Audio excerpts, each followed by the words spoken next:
బల్లలో పాలు పొందే సమయంలో మనము ఎగ్జార్టేషన్, కొంచెం హెచ్చరిక మాటలు వాక్యము వెలుగులో ధ్యానించుకొని అప్పుడు యోగ్యంగా అంటే వర్ధిగా బల్లలో పాలు పొందడానికి కొరింథీయులకు రాసిన మొదటి పత్రిక 11వ అధ్యాయం 26, 27, 28 3 వచనాలు మనము కలిసి చదువుకుందాం. కొరింథీయులకు రాసిన మొదటి పత్రిక 11వ అధ్యాయము 26, 27, 28 ఈ 3 వచనాలు కూడా మనము కలిసి చదువుకుందాం. మీరు ఈ రొట్టెను తిని ఈ పాత్రలోనిది త్రాగునప్పుడెల్లా ప్రభువు వచ్చు వరకు ఆయన మరణమును ప్రచురించుదురు. కాబట్టి ఎవడు అయోగ్యముగా ప్రభు యొక్క రొట్టెను తినునో లేక ఆయన పాత్రలోని త్రాగునో వాడు ప్రభు యొక్క శరీరమును గూర్చియు రక్తమును గూర్చియు అపరాధి అగును. కాబట్టి ప్రతి మనుష్యుడు తన్ను తాను పరీక్షించుకొనవలెను. అలాగు చేసి ఆ రొట్టెను తిని ఆ పాత్రలోనిది త్రాగవలెను. యాకోబు రాసిన పత్రిక మొదటి అధ్యాయం 21వ వచనాన్ని కూడా మనం అందరము కలిసి చదువుకుందాం. యాకోబు రాసిన పత్రిక ఎపిసిల్ ఆఫ్ జేమ్స్ చాప్టర్ 1 మొదటి అధ్యాయము 21వ వచనం వర్స్ 21. అందుచేత సమస్త కల్మషమును విర్రవీగుచున్న దుష్టత్వమును మాని లోపల నాటబడి మీ ఆత్మలను రక్షించుటకు శక్తిగల వాక్యమును సాత్వికముతో అంగీకరించుడి. ప్రార్థన చేసుకుందాం. ప్రేమ కలిగిన పరలోకమందున్న మా ప్రియ తండ్రి, బల్లలో యోగ్యంగా పాలు పొంది తద్వారా పరసంబంధమైన ఆశీర్వాదములు మేము కూడా పొందులాగున మీరే మమ్మల్ని కనికరించమని కృప చూపించమని వేడుకుంటూ ఉన్నాను. మీ వాక్యం ద్వారా మమ్మల్ని దర్శించండి, మమ్మల్ని సంధించండి. మీ వాక్యము సరిచేస్తే మేము సరిచేసుకునే మనస్సు మాకు అనుగ్రహించండి. మీ వాక్యము ఖండించినప్పుడు దానిని మేము గమనించుకోగలిగే గ్రహింపు మాకు ప్రసాదించండి. మాకు వినగలిగే చెవులనివ్వండి, వాక్యాన్ని స్వీకరించే మనస్సునివ్వండి, వాక్యమునకు విధేయత చూపించే హృదయాన్ని ప్రసాదించండి. ఈ సమయాన్ని మాకెంతో ఆత్మీయ క్షేమాభివృద్ధి కలిగించేదిగా చేయండి, లాభదాయకంగా చేయండి. నాకు కూడా మీ వాక్యము యొక్క నడిపింపు అనుగ్రహించి అభిషేకము నా మీద ఉంచి ప్రభా పరిశుద్ధాత్మ దేవుడే నేనేమి బోధించాలో అది నాకు నేర్పించునుగాక. మమ్మల్ని మీ దయగల హస్తాలకు అప్పగించుకుంటూ ఉన్నాం. సమయానికి ముగించుకునే కృపను కూడా కోరుకుంటూ సమస్త మహిమ ఘనత ప్రభావములు మీకే ఆరోపిస్తూ యేసుక్రీస్తు ప్రభువారి జీవము కలిగిన నామములో ఈ ప్రార్థన అడిగి వేడుకుంటున్నాము తండ్రి, ఆమెన్.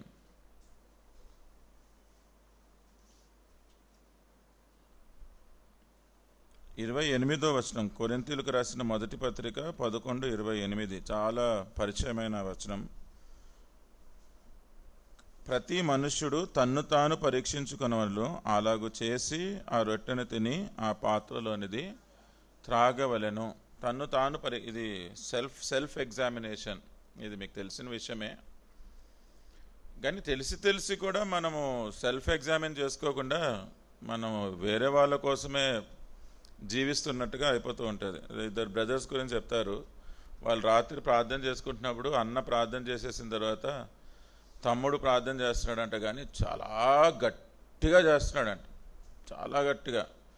యేసయ్యా నాకు సైకిల్ కావాలి, యేసయ్యా నాకు సైకిల్ కావాలి అని పెద్దగా అరిచి చేసి ఆమెను అన్న తర్వాత అన్న అడుగుతున్నాడంట, అదేంట్రా రాత్రి అందరు పడుకొని ఉంటే నువ్వు అంత గట్టిగా ప్రార్థన చేస్తావేంటి?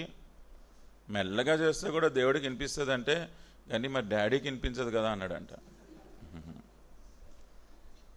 అంటే దేవుని నామం పేరిటే చేస్తాము, దేవుడి గురించే మనము మనసు కలిగే చేస్తాము. కానీ కొన్నిసార్లు ఇంటెన్షన్ ఎలా ఉంటుంది అంటే అది ఇతరుల కోసం అయిపోతుంది. ఇతరులు వినాలా?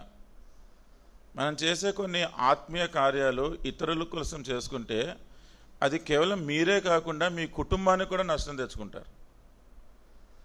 కుటుంబం, ఫ్యామిలీ, అండ్ ఈ సంఘమేమో ఎక్స్టెండెడ్ ఫ్యామిలీ, అంటే సంఘానికి కూడా నష్టం తీసుకొస్తారు. ఇక్కడ ఏమనుంది పైన 27వ వచనంలో, ఎవడు అయోగ్యముగా ప్రభు యొక్క రొట్టె తినునో లేక ఆయన పాత్రలోనిది త్రాగునో వాడు ప్రభు యొక్క శరీరమును గూర్చి రక్తమును గూర్చి అపరాధి అగును. ప్రభు యొక్క శరీరం ఏంటి అంటే ఆయన సంఘమే. ప్రభు యొక్క రక్తం ఏంటి అంటే కూడా ఆయన స్వరక్తం ఇచ్చి కొనుక్కున్న సంఘము. అంటే శరీరము గురించి రక్తము గురించి మనం అపరాధులుగా తీర్చబడుతున్నామంటే సంఘము గురించి అపరాధులం. ఇప్పుడు మీరు మీ సంఘం గురించి అపరాధులు కాకూడదు. అంటే అయోగ్యంగా పాలు పొందినారు అంటే మీ సంఘంలో మీ గురించే మీరు అపరాధులు అయిపోతున్నారు. మీ ఇంట్లో ఇంకా రోగం ఉందనుకోండి, బహుశా మీరు అయోగ్యంగా పాలు పొందుతున్నారేమో బలలో. మీ ఇంట్లో ఇంకా నష్టం ఉందనుకోండి, మరి దెర్ ఇస్ సంథింగ్ రాంగ్. ఏదో సరిగ్గా పరీక్షించుకోవట్లేదు, సరిగ్గా ఒప్పుకొనట్లేదు, సరిగ్గా మీ విషయం సరి చేసుకోవట్లేదు. దేవుని దృష్టికి అంగీకారంగా ఉందో లేదో దాని గురించి సీరియస్గా లేరు. అందుకనే మీరు అపరాధులుగా తీర్చబడుతున్నారు. ఇంట్లో ఎప్పుడు నష్టం, ఏది ముట్టుకున్నా నష్టం అయిపోతూ ఉంటుంది. ఇంట్లో మరణం ఉందా, మరణం అంటే ఏదైనా కానీ చచ్చుబడిన పరిస్థితుల్లోనే ఉంటాయి. ఏది ఆహ్లాదంగా ఉండదు, ఏది హాయిగా అనిపించదు. అన్నీ ఉంటాయి కానీ ఎందుకున్నాయో అసలు ఎందుకో ఏంటో నిర్జీవంగా ఏది అనుభవించలేము, ఏది ఆనందించలేము, దేని చేత కూడా తృప్తి చెందలేము. కానీ అన్నీ ఉండి ఇంకెందుకు అది? ఎందుకంటే అతను చచ్చుబడిన పరిస్థితి, ఒక మరణ ఛాయ. దేనిని బట్టి సంథింగ్ ఈజ్ రాంగ్. మనము యోగ్యంగా బలలో పాలు పొందనందుకు మనమే మన సంఘము గురించి, మన కుటుంబం గురించి, మన వ్యక్తిగత జీవితం గురించి అపరాధులముగా తీర్చబడుతూ ఉన్నాం. ఇది అపోజిన పౌలు ఈ కొరింథీలో ఉన్న సంఘానికి రాస్తున్నప్పుడు చాలా సీరియస్గా ఎందుకు హెచ్చరిస్తున్నాడు? ఆ సంఘంలో పరిస్థితులు అలాగుండినాయి, కానీ మన పరిస్థితులు కూడా అలాగే ఉన్నాయి అంటే సుమారు ఆల్మోస్ట్ అలాగే ఉన్నాయి. అందుకనే we should be very very serious.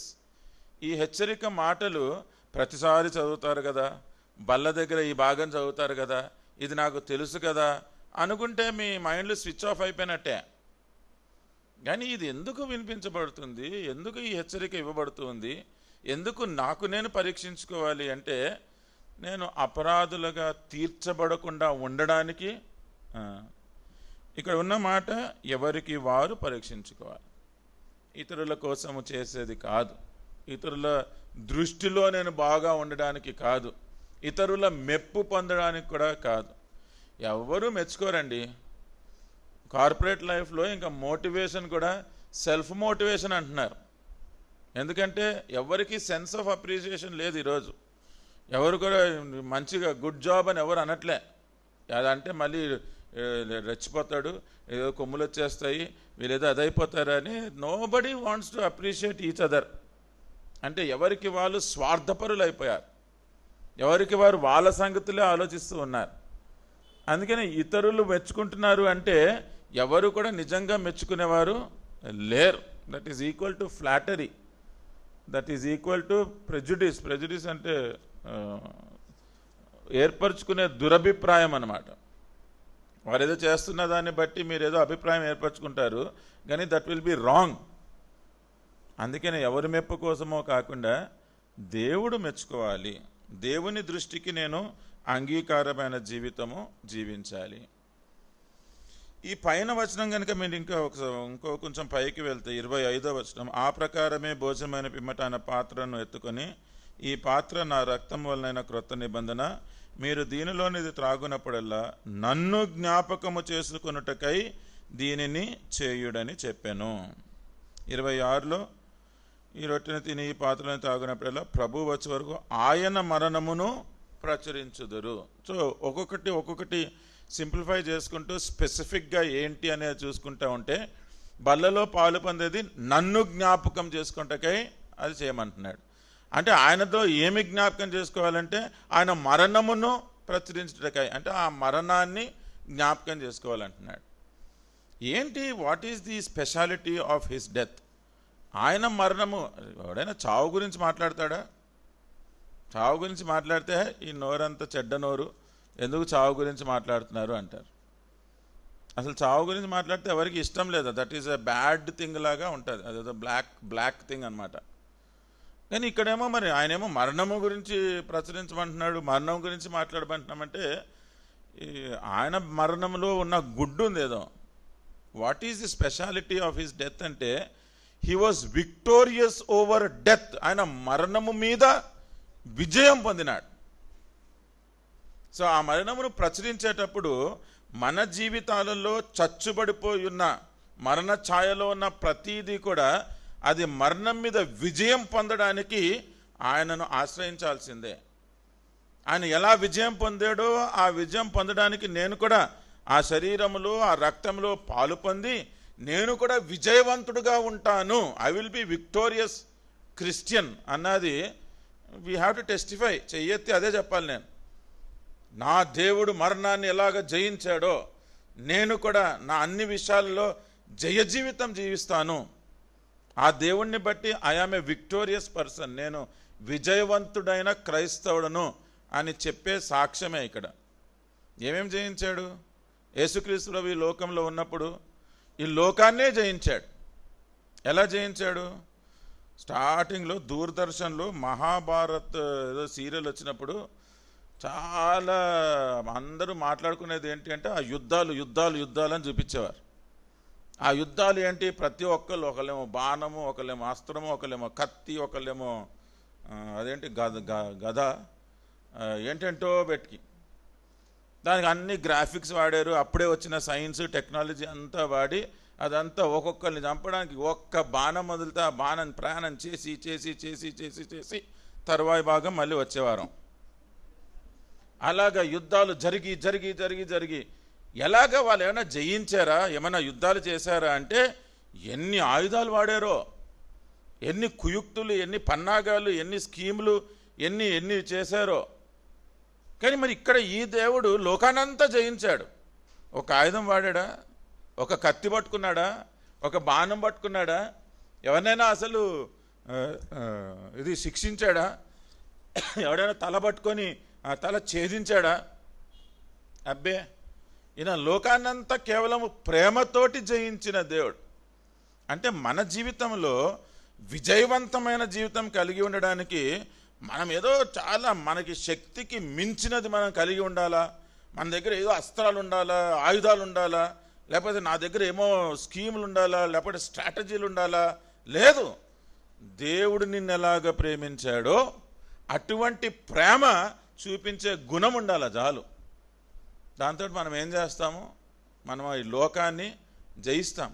ఈ లోకాన్ని అంతా ఎలా జయించాడు అంటే ఆయన ప్రేమతోటి జయించినాడు. యేసుక్రీస్తు ప్రభు ఈ లోకంలో ఆల్మోస్ట్ ఎవ్రీ కార్నర్లో తెలిసిన దేవుడు. మనం మారుమూల ప్రాంతాల్లో ఇంకా ట్రైబల్ హ్యామ్లెట్స్లో ఇంకా వినిపించకపోయినా సరే మీరు చూసుకుంటే వరల్డ్ ఓవర్ యేసుక్రీస్తు ప్రభు తెలియని వారు లేరు. అంటే అంగీకరించని వారు ఉన్నారేమో కానీ తెలియని వారు లేరు. ఎందుకు లేరు? ఈ లోకాన్నంతా దేన్ని బట్టి ఆయన జయించినాడు అంటే ఆయన ప్రేమను బట్టి, ఆ ప్రేమతోటి ఆయన చూపించిన క్షమాపణను బట్టి ఆయన ఈ లోకాన్ని జయించినాడు. సో ఈ విజయవంతమైన జీవితం గురించి మాట్లాడేటప్పుడు యేసుక్రీస్తు లోకాన్ని జయించినాడు, దాని తర్వాత ఈ లోకంలో ఉన్న పాపాన్ని జయించినాడు. ఓన్లీ పర్సన్ ఈ రోజు వరకు కూడా ఆయనలో పాపం ఉందని కానీ, ఆయన ఎందు పాపం ఉందని కానీ, ఆయన నోటిలో కపటం ఉందని కానీ అసలు నిరూపించడానికే లేదు. ఆయన ఈ పాపమును జయించిన దేవుడు. ఈ లోకంలో జీవిస్తూ ఈ లోకంలో పాపమును కూడా జయించినాడు. ఇంకా మనము శిలువ గురించి మాట్లాడుతున్నప్పుడు ఆయన మరణాన్ని జయించినాడు, సమాధిని కూడా జయించినాడు. ఖాళీ సమాధి ఎవరిదైతే ఉంది అంటే ఈయనది ఉంది, మిగతా వాళ్ళది కూడా ఉంది అని చూపించుకుంటూ ఉంటారు. కానీ వాటి గురించి ఇంతగా ధ్యానించి ఇంతగా జీవితాలలో పరివర్తన తీసుకొచ్చేది. ఆయన సజీవుడు అని చెప్పడానికి రుజువు నేనొకడిని. ఎందుకంటే ఆయన సజీవుడు కాకపోతే నేను ఎట్లా మారుతాను? ఆయన నాలో జీవించకపోతే నేను అసలు ఆ దేవుని దైవికమైన జీవితం నేను ఎట్లా కలిగి ఉంటాను? అలాగే మీలో ఎంతమంది అయితే దేవుని కొరకు జీవిస్తూ ఉన్నారో ముందు ఒక జీవితం కలిగి ఉండి ఆ ప్రాచీన జీవితం వదిలిపెట్టి నవీన స్వభావం ఎలా అయితే ధరించుకున్నారో అది ఎలాగ జరిగింది? ఆయన ఇంకా సజీవుడు కాబట్టే. అదే దానికి రుజువు. ఏంటి, ఆయన బతుకున్నాడా, ఆయన ఇంకా జీవిస్తున్నాడంటే అవును, ఇదిగో ఆయన సజీవుడు కాబట్టే నాలో ఈ రూపాంతరము కలిగింది. లేకపోతే నేను I would have been a different person. నేను ఇంకా వేరే వ్యక్తిగా ఉండేవాడిని. నాలో మోసము, చెడుతనము, దురాశ ఇటువంటివే ఉండేవి. అంతేగాని నీతి, యథార్థమైన భక్తి, దేవుని పోలిక అనేవి ఎందుకు కలుగుతున్నాయంటే ఆయన సజీవుడు. ఆయన నాలో సజీవుడిగా జీవిస్తూ ఉన్నాడు. ఎంతమంది అయితే అంగీకరించారో వారిలో, వారి జీవితాలలో ఆయన జీవిస్తూ ఉన్నాడు. ఆయన సజీవుడిగా ఉన్నాడు. అందుకనే ఈయన సాధించిన విక్టరీ ఏంటి, ఈయన విజయం ఏంటి అంటే ఆయన లోకాన్ని జయించాడు, ఆయన పాపాన్ని జయించాడు, ఆయన మరణాన్ని జయించాడు, ఆయన సమాధిని జయించాడు. ఇంకా జయించడానికి ఏముంది చెప్పండి? ఇంకా దిస్ ఈజ్ ద లిమిట్ కదా. ఇంకా వీటన్నిటినీ జయించిన తర్వాత ఇంకా నేను విజయవంతంగా ఇంకా జయించాల్సింది ఇంకేముంది అంటే no, this is the complete thing. అందుకని అటువంటి విజయవంతమైన జీవితము మీరు నేను కూడా కలిగి ఉండడానికే మనం ఆయనలో ఆయన శక్తిని పొందుకొని జీవించేవారుగా ఉండాలి. మనకి ఇంకా ఎంతకాలం ఉంటామో, ఒక్కొక్కరు ఎన్ని రోజులు ఇక్కడ ఈ భూమి మీద జీవించాలో అది మనకి తెలియనిది. కానీ జీవించినంత కాలము కూడా ఈ లోకంలో ఉంటున్నాము కాబట్టి మరి లోకాన్ని జయించాలి. ఈ లోకంలో పాపం ఉంది కాబట్టి ఆ పాపాన్ని జయించాలి. మనలో ప్రతిదీ ఈ మరణ ఛాయలో ఉంటా, ఆ చచ్చుబడిపోయిన పరిస్థితులు ఉంటున్నాయి కాబట్టి ఆ మరణాన్ని జయించాలి. ఆ సమాధి మనకి అంతము కాదు. ఆ సమాధి తర్వాత నిత్య జీవము. నిత్య జీవం అంటే దేవుని జీవము, దేవునితోటి ఎల్లప్పుడూ ఉండడం. దేవుడికి ఇంకా మరణం లేదు కాబట్టి ఆ నిత్య జీవం అంటే దేవునితోటి ఎల్లప్పుడూ ఉండే జీవితము మనము కూడా కలిగి ఉండాలి. That is a victorious Christian life. అందుకని ఈ దేవునితోటి విజయవంతమైన జీవితం కలిగి ఉండడానికి మనము ఈ బల్లలో పాలు పొందే ముందు ఆయన మనకి నేర్పిస్తున్న విషయాలు మనము అంగీకరిస్తూ ఉండాలి. ఇప్పుడు ఆర్మీలో వాళ్ళకి బ్యాడ్జెస్ ఇస్తారు, హీరో అని, వార్ హీరో అంటారు వాళ్ళని. మరి తెలుగులో ఎట్లా ట్రాన్స్లేట్ చేయాలో తెలియదు. యుద్ధ వీరులు అంటారు వాళ్ళని, యుద్ధంలో వీరులు వాళ్ళు. అందుకని వాళ్ళని వార్ హీరో అంటారు. అందుకని ప్రతి ఆర్మీ పర్సన్ అది చూస్తే ఒకటి అట్లా ఇలాగన్నీ వరుసగా బ్యాడ్జెస్ అవన్నీ పెట్టుకొని ఉంటారు. ఇప్పుడు వాళ్ళు వార్ హీరో అయితే అసలు దేవునిలో మనం హీరోలుగా ఉండాలి కదా. దేనితోటి మన యుద్ధము అంటే the forces, the dark forces in this world.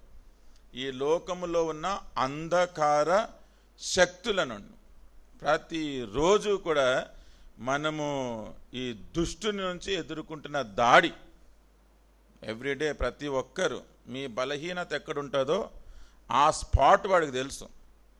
అక్కడ దాడి చేస్తుంటాడు, అక్కడ వదులుతూ ఉంటాడు ఏదో ఒక బాణం. ఎప్పుడు ప్రతిరోజు ఈ దాడి చేస్తూ ఉంటాడు. ఇక్కడ ఉన్న ఈ శక్తి మనం పొందుకొని ఉండకపోతే మనం ఏం చేస్తాం? విజయవంతులం కాలేం, మనం ఓడిపోయే వారంగానే ఉంటూ ఉన్నాం. అందుకని ఈ అంధకార సంబంధమైన శక్తులు ప్రతిరోజు సాతాను చేస్తున్న దాడుల నుంచి మనం విజయవంతంగా ఉండడానికి ఈ బల్లలో పాలు పొందే ముందు మన జీవితంలో ఈ యేసుక్రీస్తు విజయం పొందడానికి ఆయన కలిగి ఉన్న లక్షణాలు ఏవైతే ఉన్నాయో అవి మనం కూడా అభ్యసిస్తున్నామా? Do we exercise them everyday? ఇది ప్రతిరోజు చేసే ప్రక్రియ. ఇది మనం క్రైస్తవం చెప్పుకోవడం కాదు. We have to exercise Christianity. యేసుక్రీస్తు జీవితాన్ని మన అనుదిన జీవితంలో అభ్యసిస్తూ ఉండాలి, అనుకరిస్తూ ఉండాలి. దానిని బట్టి ఈ వాక్యంలోని విషయాలన్నీ కూడా మనము ఇంబైబ్ చేసుకుంటూ ఉండాలి. యాకోబు రాసిన పత్రికలో ఒక వాక్యం చదివాం, 21వ వచనంలో ఏమనుంది అక్కడ? అందుచేత సమస్త కల్మషమును విర్రవీగుచున్న దుష్టత్వమును మాని. ఇక్కడ గమనించారా? కల్మషము అని లేదు, సమస్త కల్మషము అని ఉంది. అలాగే దుష్టత్వము అని లేదు, విర్రవీగుచున్న దుష్టత్వము అని ఉంది. అంటే వీటికి మళ్ళీ ప్రిఫిక్స్లు ఉన్నాయి. అంటే కల్మషము ఒక్కొక్కరికి ఒక్కొక్క విధానంలో ఉంటుంది. అంటే కొంతమంది కొంచెం కల్మషాన్ని జస్టిఫై చేస్తూ ఉంటారంట, వాళ్ళు రాజీ పడిపోతూ ఉంటారు, దాన్ని సమర్థిస్తూ ఉంటారు. అది తప్పు కాదండి, అది ఎట్లా తప్పు అంటారు మీరు అనేవాళ్ళు ఉన్నారు.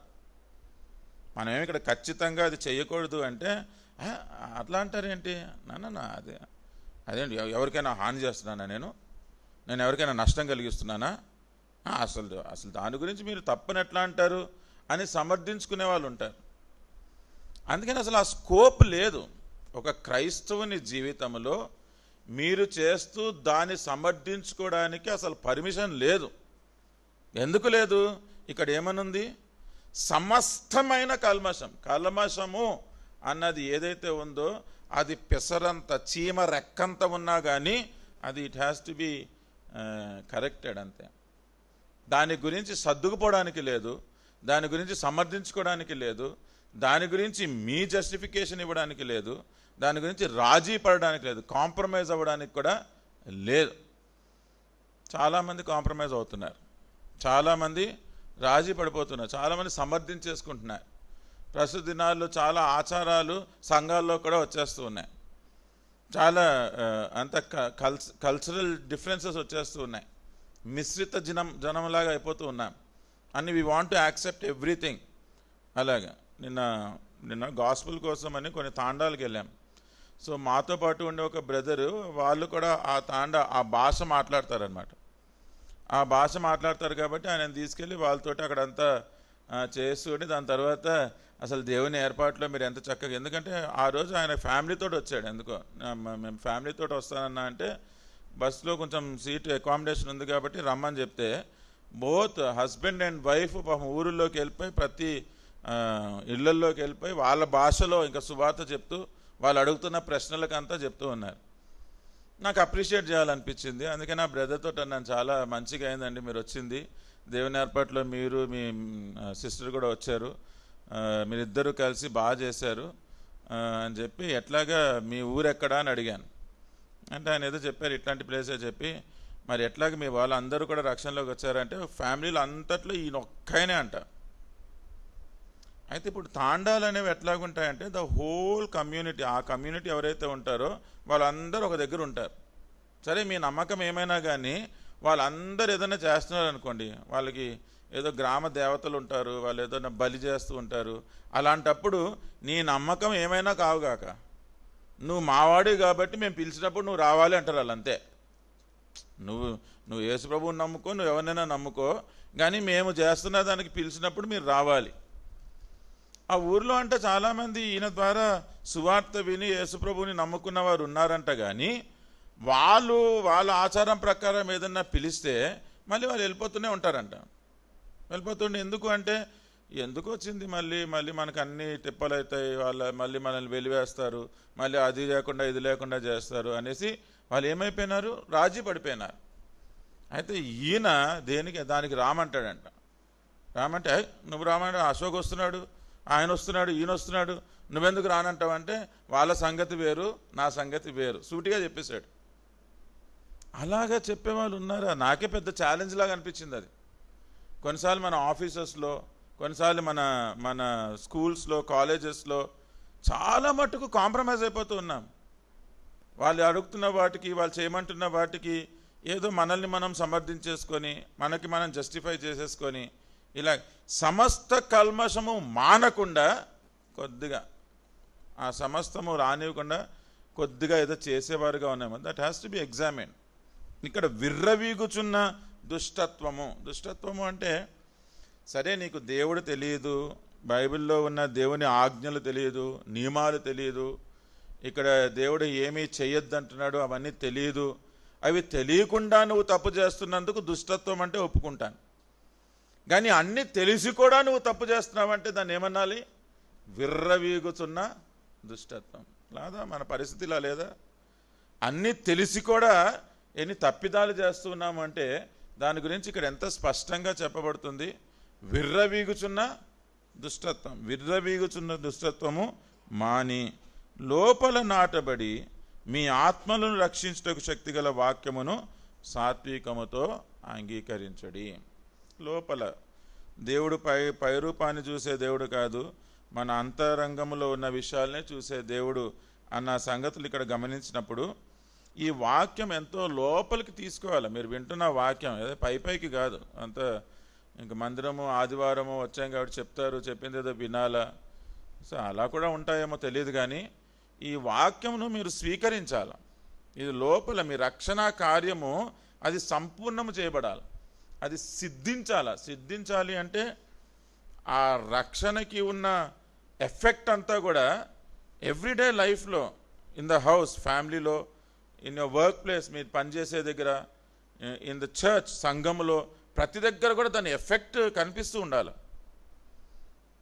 ఆ ఎఫెక్ట్ కనిపించాలి అంటే అప్పుడు చాలా రివైవల్ ఉంటుంది, చాలా చాలా ఉజ్జీవం ఉంటుంది, ఒకలాంటి ఆ సంతోషం, చెప్పనాసక్యము మహిమాయుక్తమైన సంతోషం లాంటిది అది వీ కెన్ ఎక్స్పీరియన్స్. జరిగినాయి అలాంటి సందర్భాలు, ఉండినాయి. కానీ ఇంకా కొద్ది కల్మషం పెట్టుకొని ఇంకా విర్రవీగుచున్న దుష్టత్వం కలిగిన వారంగా ఉన్నందుకు మనకి వాక్యం ఏమవుతుంది, లోపలికి వెళ్ళట్లేదు, లోపల సారం లేదు. అందుకనే మన ఆత్మీయ జీవితం కూడా ఫలించట్లేదు, ఎదగట్లేదు, అదేదో కుంటిపడుతుంది, అక్కడే నొక్కుబడిపోతుంది. ఈ ఆత్మీయత అనేది, అసలు ఆత్మీయ జీవితం అనేది అది టోటల్గా సైడ్ లైన్ అయిపోతూ ఉంది. ఆ ఆత్మీయమైన జీవితంతో వచ్చే సంక్రమించే ఆశీర్వాదాలన్నీ కూడా మిస్ అయిపోతూ ఉన్నాం. దానికోసం ఇంకా మన కష్టాలు ఇంత అంతా కాదు. ఇంట్లో హస్బెండ్ పనిచేయాలి, వైఫ్ పనిచేయాలి, పిల్లలు పనిచేయాలి, మనమంతా 2 జాబులు చేయాలి, 3 జాబులు చేయాలి, పొద్దున్నే లెగాలి, అది చేసుకోవాలి, ఇది చేసుకోవాలి. ఎందుకులా ఇన్ని తంటాలు అంటే లేదు, we are not experiencing the spiritual blessings. అందుకని మన ఆరాటం అంతా ఏదో పొందుకోవాలి. ఈ ఆత్మీయ బ్లెస్సింగ్ కనుక పొందుకుంటే ఈ వస్తుపరమైన కొద్దిగా ఉన్నా కానీ ఎంత సంతోషంగా జీవించవచ్చు, ఎంత ఆనందంగా జీవించవచ్చు. అసలు ఇతరులకు ఆనందాన్ని కంటేజియస్గా, అంటే దాన్ని సోకించవచ్చు, అందరికీ కూడా దాన్ని అంటించవచ్చు. We should be spiritually contagious people, అంతేగాని రోగాల్ని అంటించడం కాదు, ఆరోగ్యాన్ని అంటించేవారుగా ఉండాలి. కానీ చాలా విచారకరమైన సంగతి ఏంటంటే ఈ లోకంలో రోగం వస్తేనే అంటుతుంది అంతే, అదేంటో మరి ఏదో వైరల్ ఫీవర్ అంటారు.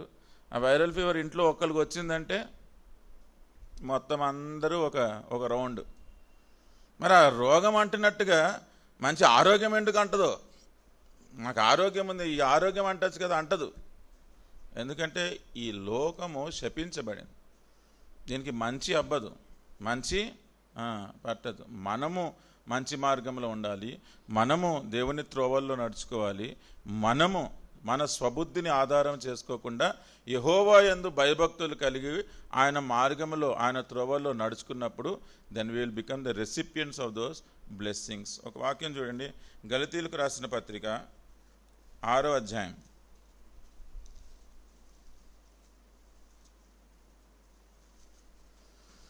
4వ వచనం చదువుతున్నాను. గలతీ 6:4. ప్రతి వాడును తాను చేయు పనిని పరీక్షించి చూచుకొనవలెను, అప్పుడు ఇతరుని బట్టి కాక తనను బట్టియే అతనికి అతిశయము కలుగును. ఎంత ఇట్స్ వెరీ క్లియర్ కదా, దీని పెద్ద ఎక్స్ప్లెయిన్ చేయాల్సిన అవసరం లేదు. తన్ను తాను పరీక్షించుకోవాలి అన్నాము. ఎందుకు పరీక్షించుకోవాలి అంటే మనలో సమస్త కల్మషము, విర్రవీగచున్న దుష్టత్వము మానుకుంటున్నామో లేదో చూసుకోవాలనుకున్నాము. దానికి నెక్స్ట్ ఇక్కడికి వచ్చినప్పుడు ప్రతివాడు తాను చేయు పనిని, ఇప్పుడు ఇంకా కొంచెం స్పెసిఫిక్గా వెళ్ళినప్పుడు తాను చేయు పనిని పరీక్షించి చూచుకొనవలెను. ఎన్ని పనులు చేస్తామో మనం, చేస్తున్న ప్రతి పనిని కూడా ఇప్పుడు పరీక్షించుకోవాలంటే you have to examine every work. ఆ పనిని పరీక్షించుకొని అప్పుడు ఇతరుని బట్టి కాక తనను బట్టియే అతనికి, ఇక్కడ తెలుగులో అతిశయము అని ఉంది, ఇంగ్లీష్ ఎవరైనా చదవండి, ఇంగ్లీష్లో ఉందా?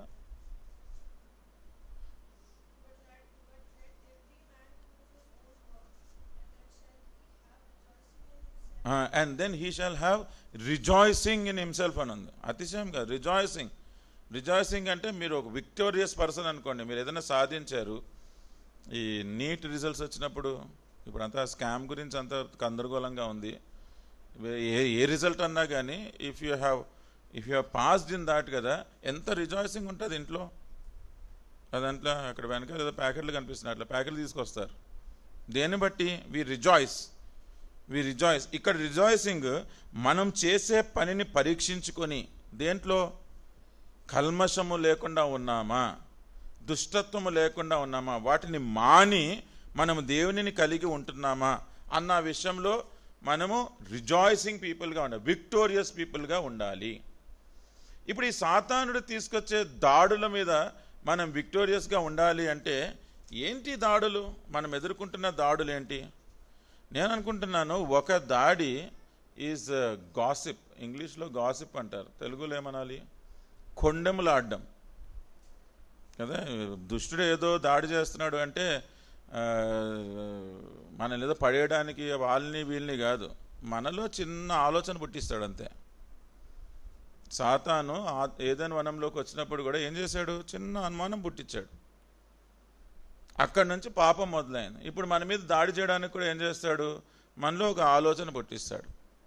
మనం అన్నీ బాగానే ఉంటాయి కానీ ఈ గాసిప్ అనేది ఒకటి వదులుతాడు అంతే. కొంచెం వాళ్ళ గురించి వీళ్ళ గురించి వాళ్ళు లేనప్పుడు మాట్లాడుకోమంటాడు. నాట్ ఇన్ దేర్ ప్రెజెన్స్ అనమాట, వాళ్ళు లేనప్పుడు మాట్లాడుకోవడం. కానీ ఎంతమంది వీళ్ళు ఇక్కడ కూర్చున్న వాళ్ళలో దీన్ని జయించారు? ఈ కొండెములాడడము, ఇతరులు వాళ్ళు లేనప్పుడు అంటే వాళ్ళ యాబ్సెన్స్లో వాళ్ళ గురించి మాట్లాడడం, ఫోనుల్లో మాట్లాడడం కానీ ఇన్ పర్సన్గా మాట్లాడడం కానీ, ఒక వ్యక్తి మనతో పాటు లేనప్పుడు వారి గురించి మాట్లాడే ఈ గాసిప్ అనవసరమైనవి మాట్లాడే కంటే అసలు దైవికమైనవి కానీ మేలు కలిగించేవి మాట్లాడితే మనందరికీ ఆశీర్వాదమే కదా. సామెతల గ్రంథము 21వ అధ్యాయం, సామెతల గ్రంథము 21వ అధ్యాయం 23వ వచనం చదువుతున్నాను. సామెతలు 21:23.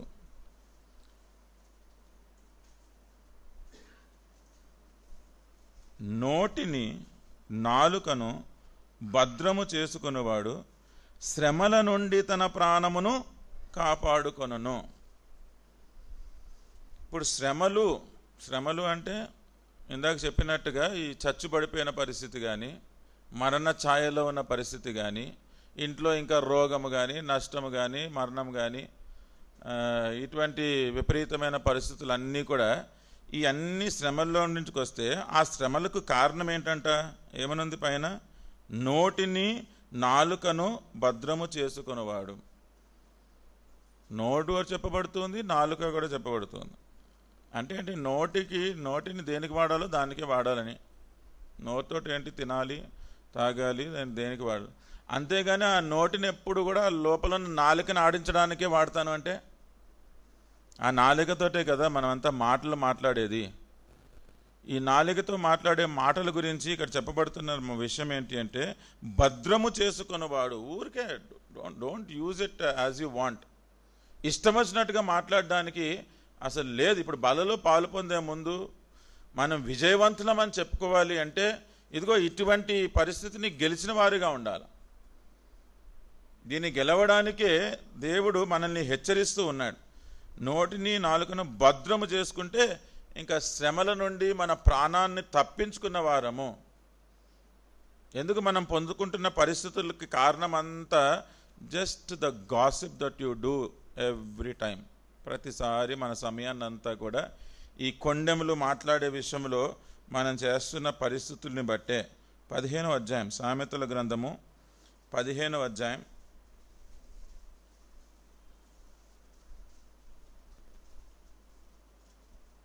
ఇక్కడ 23వ వచనం ఏమనుంది? సామెతలు 15:23. సరిగా ప్రత్యుత్తరమిచ్చు వానికి దానివలన సంతోషం పుట్టును, సమయోచితమైన మాట ఎంత మనోహరము. సరిగా ప్రత్యుత్తరమిచ్చు వానికి. ప్రత్యుత్తరమిచ్చేవారంటే సంబడి అంటే నీకు సాతాను ఏజెంట్లు ఉంటారు మన చుట్టూరు. సాతాను అటాక్స్ విత్ హిస్ ఏజెంట్స్. వాళ్ళేం చేస్తారు? వాళ్ళు వచ్చి ఏదో ప్రశ్నలు వేస్తారు. ఆ ప్రశ్నలకి మనం ఇచ్చే ప్రత్యుత్తరం బట్టే ఉంటుంది ఇంకా మన మిగతా పని. కొన్నిసార్లు ఊరికే అన్నీ కావాలా, వాళ్ళు అడిగే వాటి అన్నిటికీ తెలిసినట్టుగా ఆన్సర్లు చెప్తూ ఉంటారు. యాక్చువల్లీ తెలియదు. ఎవరి గురించి అన్నా మాట్లాడుతూ ఉంటే తెలియకపోతే తెలియదు అనాలి, లేకపోతే తెలుసుకొని చెప్తాను అనాలి, లేకపోతే మనం తెలుసుకుందామని వాళ్ళకి కాల్ చేసి మాట్లాడాలి. అంతేగాని తెలిసి తెలియనివి అన్నీ కలిపి అంతా చేస్తున్నప్పుడు ఆ ప్రత్యుత్తరం వలన ఎంతో నష్టమే. సరిగ్గా ప్రత్యుత్తరం ఇచ్చేవానికి దానివలన సంతోషము పుట్టును. అంటే సరిగ్గా ప్రత్యుత్తరం ఇవ్వకపోతే, అది యథార్థమైన జవాబు కాకపోతే, మీకు తెలిసిన విషయమే మీరు పలకకపోతే, మీరు తెలియనివి కూడా కల్పించుకొని మీరు ఏదైనా చెప్తున్నవారైతే ఈ సంతోషము లేనివారిగా ఉంటారు. నిజంగానే ఇది చాలామందితో నేను మాట్లాడినప్పుడు ఈ విషయాలని ఆచరించమని చెప్పినప్పుడు వారి జీవితాల్లో వీటి యొక్క గమనం కలిగిన తర్వాత అప్పుడు అసలు సంతోషం ఏంటో అర్థమైంది చాలామందికి. ఇళ్లల్లో సంతోషాలు లేవు, కుటుంబాల్లో సంతోషాలు లేవు, భార్యాభర్తల మధ్య సంతోషాలు లేవు, తల్లిదండ్రులకి పిల్లలకి సంతోషాలు లేవు, కొలీగ్స్ మధ్యలో సంతోషాలు లేవు, ఫ్రెండ్స్కి కూడా సంతోషాలు లేవు. అసలు ఏంటో సంతోషం తెలియకుండా ఉండే. ఎందుకంటే వాళ్ళు మాట్లాడుతున్న మాటల్లో ఏదున్నా కానీ తెలిసి తెలియనివి అంత అబద్ధాలు మాట్లాడడము, లేనిపోని మాట్లాడడము, పనికి మాలిన మాటలు మాట్లాడడము, ఇతరులని నొప్పించే మాటలు మాట్లాడడము, ఇతరుల గురించి కాని మాటలు మాట్లాడడము, వీళ్ళని దాచిపెట్టుకోవడానికి వేరే వాళ్ళ మీద బురద జల్లే మాటలు మాట్లాడడము, వీటి వలనంతా కూడా మనము సంతోషము కోల్పోయేవారుగా ఉంటున్నాము. ఒకసారి మనం బలలో పాలు పొందే ముందు మనల్ని పరీక్షించుకోవాల్సిన విషయం ఏంటి అంటే, సాతాను తీసుకొస్తున్న ఈ దాడి మీద నేను విజయం సాధిస్తున్నానా? Am I victorious over this attack of the enemy? This is in our everyday practical life. మన జీవితంలో why are we concerned about others? నిన్ను పరీక్షించుకో, నీ గురించి నీవు ఆలోచించుకో, నీ జీవితాన్ని బట్టి ఇతరులకి మేలు చేసుకో. అంటే నీది ప్రక్కన పెట్టి ఇతరుల గురించి మాట్లాడతాను, ఇతరుల క్యారెక్టర్ అసాసినేషన్ చేస్తాను, వాళ్ళ గురించి ఉన్నవి లేనివి చెప్తాను, నాకంతా వాళ్ళ గురించే పట్టింపు, వాళ్ళకి ఫోన్ చేసి కనుక్కుంటాను, వీళ్ళకి ఫోన్ చేసి కనుక్కుంటాను, వాళ్ళ గురించి ఎవరైనా అడిగితే నేను ఇలాగ చెప్తాను అలాగ చెప్తాను అంటే then we are losing out our own happiness. మన సంతోషాన్ని మనమే పోగొట్టుకునే వారిగా ఉన్నాం. సరిగా ప్రత్యుత్తరం ఇచ్చే వారికి దానివలన సంతోషం పుట్టును.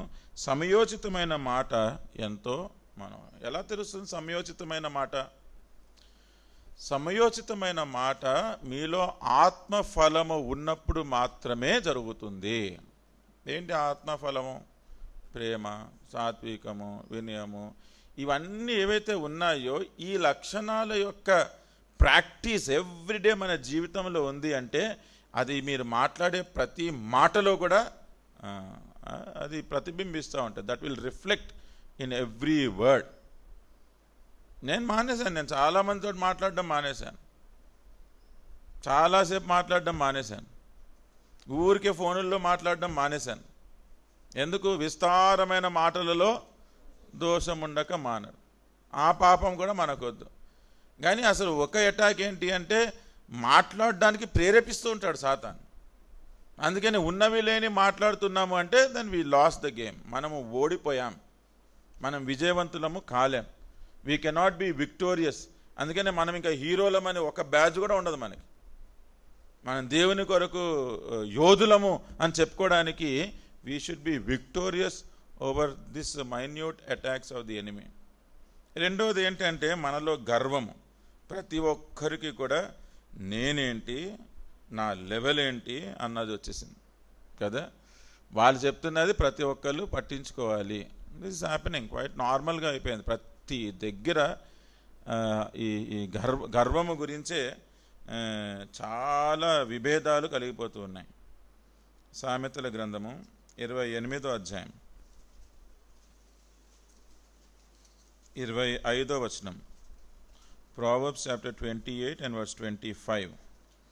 పేరాస గలవాడు కలహమును రేపును.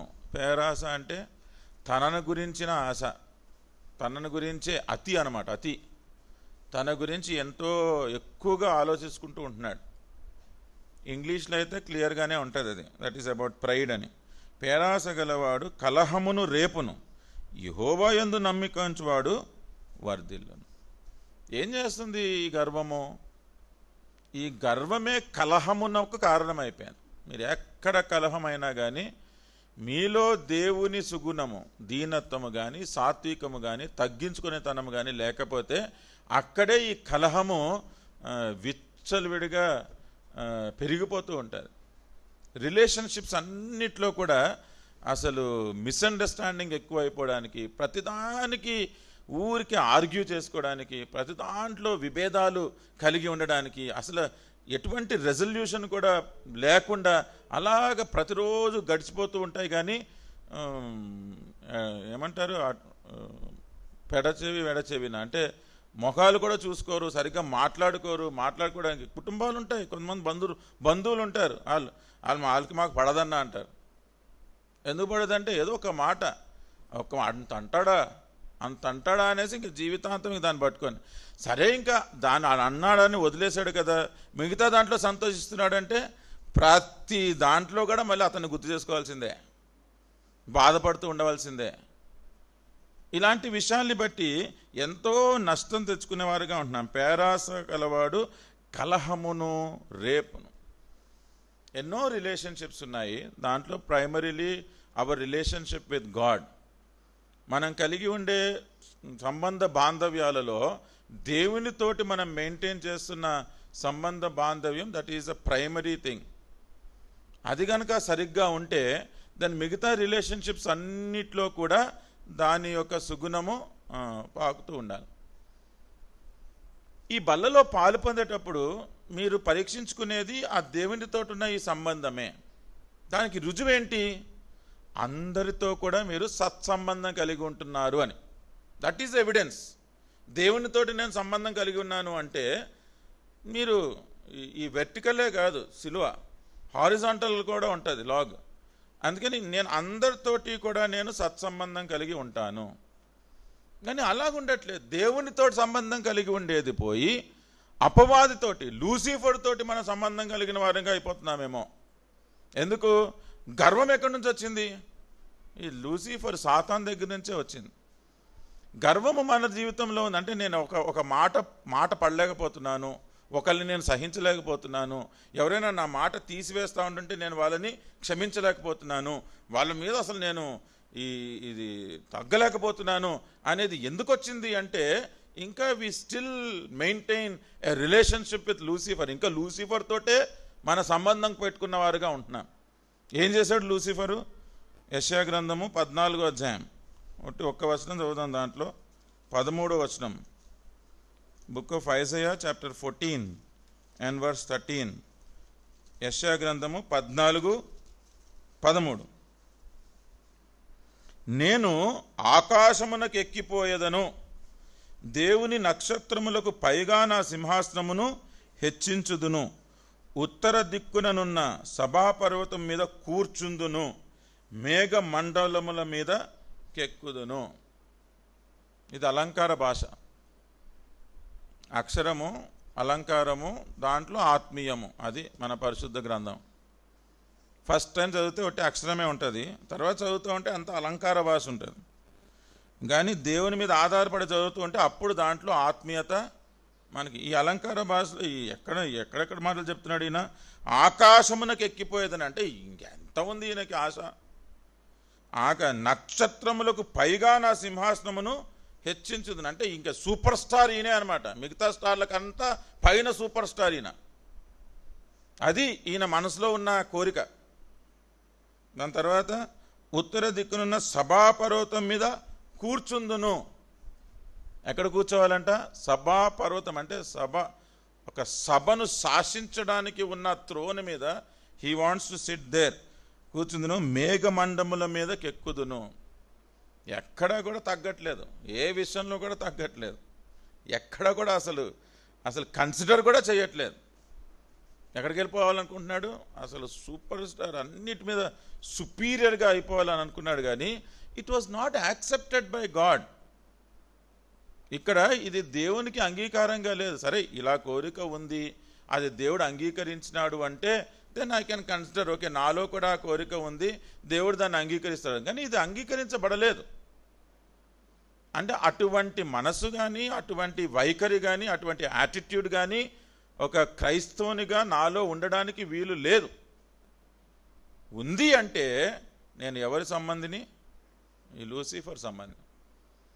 అందుకని ఇప్పుడు దేవునితో సంబంధం లేకుండా లూసిఫర్ తోటి సంబంధం కలిగి ఉన్నాము అంటే మన అనుదిన జీవితంలో ఈ పేరాస గర్వమును బట్టి కలహాన్ని రేపేవారుగా ఉంటున్నాం. అంతేగాని కలిసి ఉందాం అనట్లే. కలిసి ఉండడానికి ఆపోజిట్ అనమాట. అంత కలహం, ప్రతిదానికి ఊరికే అక్కడ గొడవ, ఇక్కడ గొడవ, ఈ గొడవ, ఆ గొడవ. No, but that is not in the plan of God. దేవుని యొక్క ప్రణాళికలో అసలు ఆ రీతిగా లేనే లేదు. ఒక సంఘముగా ప్రతి అవయవము కూడా మన దేహంలో ఉన్న ఒక అంగముగా అది it has to be complementary to one another. ఒకరికొకరు మెచ్చుకుంటూ ఒకరొకరు సహపాఠిగా పనిచేసుకుంటూ ఉండాలి, కాంప్లిమెంటరీగా. అంతేగాని నాకు చెప్పాలి అంటే ఇన్ని కంప్లైంట్లు ఉండొచ్చు కాక, కానీ నేను దేవుని వాక్యానుసారంగా దేవుని సంబంధిని అయితే నేనేం చేస్తాను? కంప్లైంట్లు చేయను, కాంప్లిమెంటే చేస్తూ ఉంటాను. కాంప్లిమెంట్ చేసుకుంటూ I will get along with everybody and anything in this life. చూసిన సమయంలో మనం రెండు అపవాది యొక్క దాడుల మీద విజయం పొందుతున్నామో లేదో అని చూస్తూ ఉన్నాం. మొదటిది ఏంటి అంటే the first attack is gossip. Gossip అంటే కొండెములాడడం. మనుషులు లేనప్పుడు మన క్రైస్తవ జీవితములో పాటించవలసిన సుగుణము లేకుండా వారి గురించి చెడుగా మాట్లాడడం, ఉన్నవి లేనివి మాట్లాడడం, నొప్పించేకరమైన విషయాలు మాట్లాడడం. తద్వారా మనం ఏమైనా మేలు పొందుకుంటున్నామంటే లేదు, వారు ఓడిపోతున్నాం, మనం ఓడిపోయేవారిగా ఉంటున్నాం. ఆ విషయాన్ని పరీక్షించుకుందాం. ఒకవేళ అలా చేసేవారంగా ఉంటే ఆపేద్దాం. ఆపేసి ఎవరి గురించైనా మాట్లాడితే అక్కడ ఉండాలి ఆ మనిషి ఉన్నప్పుడే మాట్లాడాలి. లేకపోతే ఎవరి గురించి మనము తీర్పు తీర్చడానికి లేదు. మత్తయి 7వ అధ్యాయం 1వ వచనంలో జస్ట్ ఒక కమాండ్ లాగా ఉంటుంది. ఏంటి? మీరు తీర్పు తీర్చకుడి, అంతే. అదొకటి పెట్టుకోవాలి. ఇక్కడ పెట్టుకుంటే, బ్యాండ్ పెట్టుకుంటే ఆ బ్యాండ్ మీద డు నాట్ జడ్జ్, అంతే. మరి ఏం చేయాలి అంటే ఎవరికి వారే తన్ను తాను పరీక్షించుకోండి, ఎవరికి వారు తీర్పు తీర్చుకోండి. ఇక్కడ తీర్పు తీర్చుకొని ఆ మహా తీర్పునకు మనం సిద్ధపడి ఉండాలి. అప్పుడు మన విజయం ఎటువంటి విజయము? మనము గాసిప్ చేయని వారమైతే దేవునికి విధేయత చూపించేవారం, మనలో గర్వము లేని వారమైతే దేవునికి విధేయత చూపించే వారంగా అవుతాం. అప్పుడు దేవునికి విధేయత చూపించేవారిగా ఉన్నప్పుడు మన విజయము ఆ దేవుడు మనకు ప్రసాదించేవాడిగా ఉంటాడు. ఎటువంటి విజయము? మనం చేపడుతున్న ప్రతి విషయంలో కూడా వి విల్ బి ప్రమోటెడ్. దానియేలు గ్రంథము 2వ అధ్యాయం 48వ వచనం చదువుతున్నాను. Book of Daniel chapter 2 and verse 48. అప్పుడు రాజు దానియేలును బహుగా హెచ్చించి. ఎందుకు? ఒక విధంగా చూస్తే డానియల్ వాజ్ డిసొబీడియంట్. మీరు అడగచ్చు, ఎట్లాగా డిసొబీడియంట్ అంటే డానియల్ మీద అధిపతిగా, బబులోను దేశంలో అధిపతిగా పెట్టిన ఆ పై అధికారికి హీ వాజ్ డిసొబీడియంట్. దానియేలు తన మీద పెట్టిన పై అధికారికి అవిధేయుడుగా ఉన్నాడు. ఎందుకు అవిధేయుడుగా ఉన్నాడు అంటే దానియేలు తన జీవితంలో ఎప్పుడు సత్యానికే విధేయత చూపించినాడు, అంటే దేవునికే విధేయత చూపించినాడు. అందుకని మన అధికారులు సత్యవంతులైతే మనం వాళ్ళకి విధేయత చూపించే వారిగా ఉంటే అప్పుడు మనకి మన ప్రాంతమైనా మన దేశమైనా కాకపోయినా అది శత్రురాజ్యంలో కూడా దేవుడు ఏం చేస్తాడు? మనల్ని హెచ్చించేవాడుగా ఉంటాడు, విధేయత చూపించే విషయం. ఇక్కడ ఏమనుంది? 48. దేవుడు అప్పుడు రాజు దానియేలును బహుగా హెచ్చించి అనేక గొప్ప దానములిచ్చి అతనిని బబులోను సంస్థానం అంతటికి అధిపతినిగాను బబులోను జ్ఞానులందరిలో ప్రధానిగాను నియమించాను. మనం చెప్పే గాసిప్ కానీ మనలో ఉండే గర్వము కానీ ఏదైనా స్థానము కోరి మనం కూడా ఏదైనా ఉండాలి అని అనుకునేటట్టయితే that comes only from God. అది దేవుని ద్వారానే మన హెచ్చింపు. మనకు దేవునికి విధేయత కలిగిన వారంగా ఉంటే విధేయత లేనందుకు హెచ్చింపు లేదు, హెచ్చింపు లేనందుకు ఇంకా మొదలవుతుంది స్లాండరింగ్, మనం కొండెంలాడడం మొదలవుతుంది.